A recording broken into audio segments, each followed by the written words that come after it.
Asian paints India की सबसे बड़ी पेंट कंपनी अभी काफी चैलेंजेस फेस कर रही है ड्यू टू ग्रोइंग कंपटीशन और चेंजिंग मार्केट ट्रेंड्स।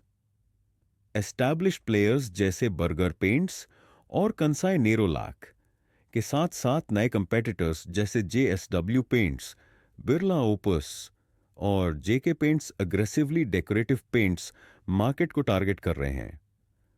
अपनी डोमिनेंस बनाए रखने के लिए Asian paints higher dealer margins दे रहा है, इनोवेटिव प्रोडक्ट्स लॉन्च कर रहा है और स्ट्रैटेजिक एक्विजिशंस एक्सप्लोर कर रहा है। शॉर्ट टर्म में कंपनी को वीक डिमांड और प्राइसिंग प्रेशर्स का सामना करना पड़ रहा है, लेकिन लॉन्ग टर्म ग्रोथ के लिए एशियन पेंट्स एडवांस्ड एआई और मशीन लर्निंग टूल्स का यूज कर रहा है डिमांड प्रिडिक्ट करने और टाइमली प्रोडक्ट अवेलेबिलिटी इंश्योर करने के लिए। ये अप्रोच इंटरमीडियरीज पर डिपेंडेंसी रिड्यूस करता है और एफिशिएंसी इंप्रूव करता है। कंपनी का टारगेट है 550 बिलियन का रेवेन्यू अचीव करना बाय 2027, जो कंसिस्टेंट इनोवेशन और मार्केट एक्सपेंशन के थ्रू पॉसिबल होगा।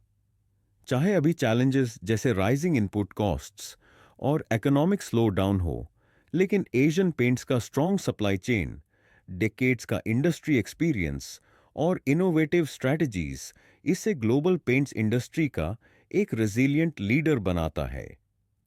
इन Q2 FY25 एशियन पेंट्स का नेट प्रॉफिट 25% गिरकर ₹694.64 करोड़ हो गया, जबकि पिछले साल इसी क्वार्टर में यह ₹2000 एक साल 25 करोड़ था। रेवेन्यू भी 5 से 30% गिरकर 8,003 करोड़ रहा।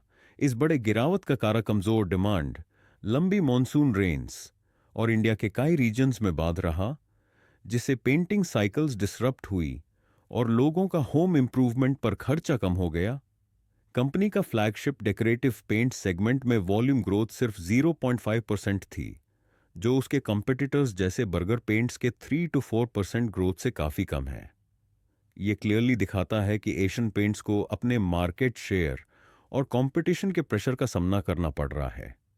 ये गिरावट एक्सटर्नल चैलेंजेस जैसे वेदर इश्यूज और इंटरनल इश्यूज, कंपटीशन और प्राइसिंग प्रेशर दोनों के वजह से है, लेकिन कंपनी डिमांड रिवाइव करने और मार्जिन स्टेबल करने के लिए स्ट्रेटेजिक प्राइस हाइक्स और नए प्रोडक्ट्स इंट्रोड्यूस कर रही है। Why is Asian Paints still good for long-term investment? 1. Strong brand and market leadership. Asian paints India के डेकोरेटिव पेंट्स सेगमेंट का लार्जेस्ट प्लेयर है और सिग्निफिकेंट मार्केट शेयर होल्ड करता है। इसकी स्ट्रॉन्ग ब्रांड वैल्यू और वाइड डिस्ट्रीब्यूशन नेटवर्क इसे competitors के अगेंस्ट एक ड्यूरेबल एज देती है। Second, focused long term strategies.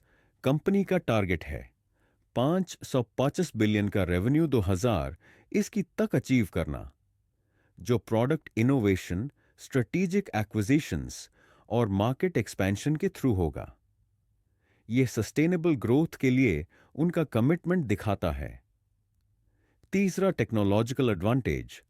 Asian paints advanced artificial intelligence AI और मशीन लर्निंग एमएल टूल्स का यूज करता है डिमांड फोरकास्ट करने के लिए।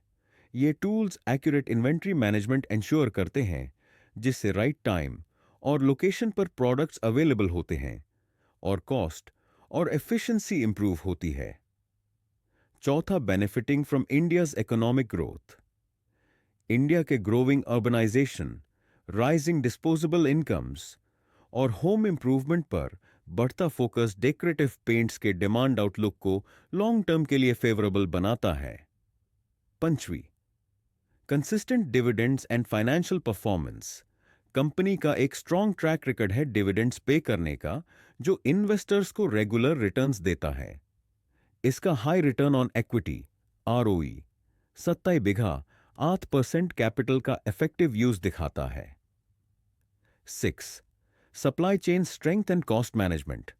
एशियन पेंट्स अपने रोबस्ट सप्लाई चेन का यूज करता है प्रोडक्ट क्वालिटी मेंटेन करने और कॉस्ट्स मैनेज करने के लिए। ये recent raw material cost decline का फायदा उठाने के लिए सिलेक्टिव प्राइस हाइक्स भी इंप्लीमेंट कर रहा है।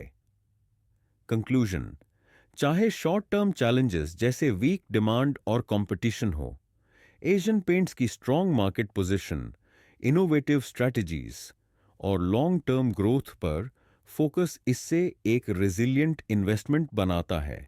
स्टेडी कंपाउंडिंग ग्रोथ के लिए इन्वेस्टर्स के लिए यह एक रिलायबल चॉइस हो सकता है।